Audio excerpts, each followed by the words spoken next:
This week's Heather's Weather Wise is a little bit different. Patrick Hammer's here with me, and we're pulling back the curtain on how we go about making our winter weather forecast. When it comes to forecasting, whether we're looking at the 7-day forecast or we're looking at an entire season, I think there's something that most meteorologists agree with. You got to know where you're coming from. You got to know where you are. History can be your best tool. Look at what happened before, similar setups, similar seasons, can really tell you how this winter or any other season may work out. Yeah, and you know this, I'm a big time data geek, so right. I dug in for quite a while. Here's the month-by-month snow totals. I mean, what hello. stands out?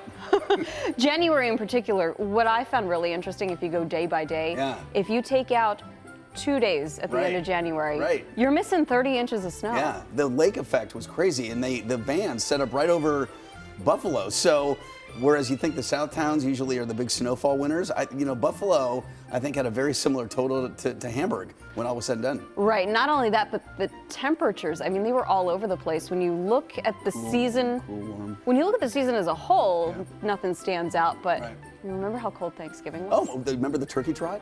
We were out here high-fiving people, and it was like one of the coldest on record, right? It was like 21 degrees, and then, I'll never forget, December was kind of meh, not very cold and not terribly snowy. I think December had as much snow as November did.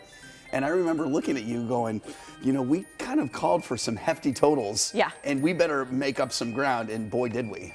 Yeah, January certainly did not disappoint. So let's talk a little bit about kind of our methodology, because when it comes to forecasting, everybody's a little bit different. For me, I love looking back, not just at last year, but I like looking at stuff, something called analogs. So finding a year that looks similar to what may have happened or what could happen. These are just three things that I kind of stood out to me about this year. We had a really wet spring. Last year was a weak El Nino. And we had a really wet fall. And so what years in your mind stick out as analog years, or what seasons? Are there any that stand out? So 1996 was, I believe, the closest. It was really tough to find something that had all of those pieces. And as you know, a weak El Nino, La Nina doesn't really govern a whole lot. Right, one of the signals that is the strongest around here, anywhere in the country, is if you have a strong El Nino or a strong La Nina, that really gives you a pretty high confidence level on the temperature patterns across the country. A strong El Nino, the whole country is awash with warm air. Doesn't mean you can't have big snows, but generally they tend to be warm. La Ninas can be dry, so without a big signal, it makes it, you gotta look elsewhere too.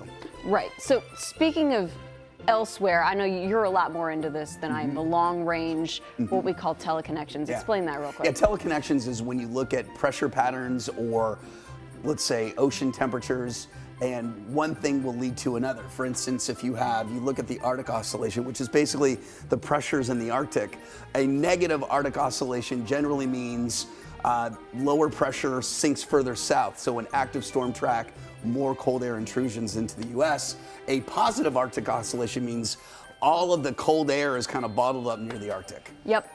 When it comes to something called the North Atlantic oscillation, that's again a focus on the pressure difference in the Atlantic. If it's negative, that usually means unusual cold in the eastern U.S., which for us, when it gets colder in the winter, we're more prone to lake effect snow. And these things can sometimes work hand in hand, and they're not the only thing, but they help. And then, of course, La Nina, El Nino. El Nino milder, La Nina less certainty. I spent a lot of time out west, and El Ninos were the big thing for western states, because that will tell you who's gonna, the lifeblood of weather there is rain and snow in the mountains. So it's a real key driver everywhere. But without much of an El Nino, La Nina at all, things are kind of, we call it La Nada. It's kind of neutral. So we kind of got to look elsewhere for signals. One of the things that I look at are ocean temperatures, because where you have a lot of warm air bottled up in a certain part of the country, or certain part of the ocean rather, that can have direct influences in how the jet stream behaves. And one of the things that we looked at this year, your analog years, you mentioned 95, 96, is 2013, 2014, which happened to be a pretty wicked winter here. There was a big area of warm water in the Gulf of Alaska. And not all things are created equal, but that to me is a sign that can give us a jet stream that's favorable to colder air coming in from Canada, because the warm water can have an influence on how the jet stream buckles and bends, and I think that's a year that we have to watch as an analog year. And also the equator, what the temperatures are there. But again, I'm looking more in the northern Pacific. Speaking of the northern Pacific, Right. I know Kevin pointed this out very specifically in our winter forecast. He's talking about the warm blob. That was in existence last season. It looks like it may still be there this season. He did an awesome job explaining of how the extra warm blob kind of bumps up the polar jet stream just a little bit more. Right, and that allows what goes up must come down. So you put a big ridge of high pressure into Alaska. That's going to send down a corresponding dip. That's the cold air likes to follow that, and that will mean obviously chances of lake effect snow. The other thing one of the things that I just can't get out of my head is that warmer air is displaced a little farther west, which means this whole situation may be farther west, which puts us in an active storm track up the Ohio Valley. So our snow may come from also lake effect, but maybe some not so much coastal storms, but bigger storms, kind of like 2013-14. That was the year we had 2 blizzards. I'm just saying.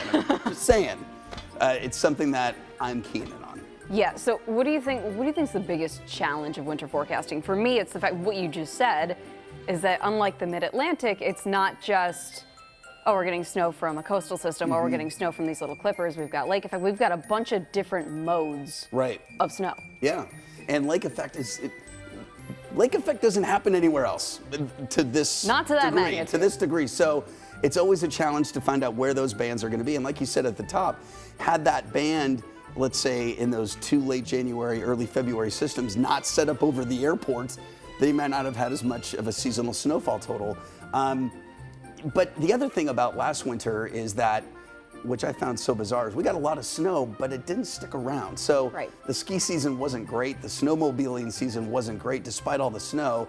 A lot of it fell and then melted. We had all these thaws, so that was a part of last year's makeup. Right, so to tie this up all in a little bow, remember when it comes to a seasonal forecast, we're not looking super specific. Yes, we give you a number, our ballpark answer. So overall, we're thinking above average snowfall. Right. And that's what's important to remember is that we're looking in comparison to an average. It's not, 94, we can't say it's going to be 28 degrees on January 27th. No. So that's something to keep in mind when you watch the forecast. And if we're wrong, blame her. I'm just kidding. So there you go. That's how we do it. And remember, if you want to watch our complete winter weather forecast, go to our website at WGRZ.com.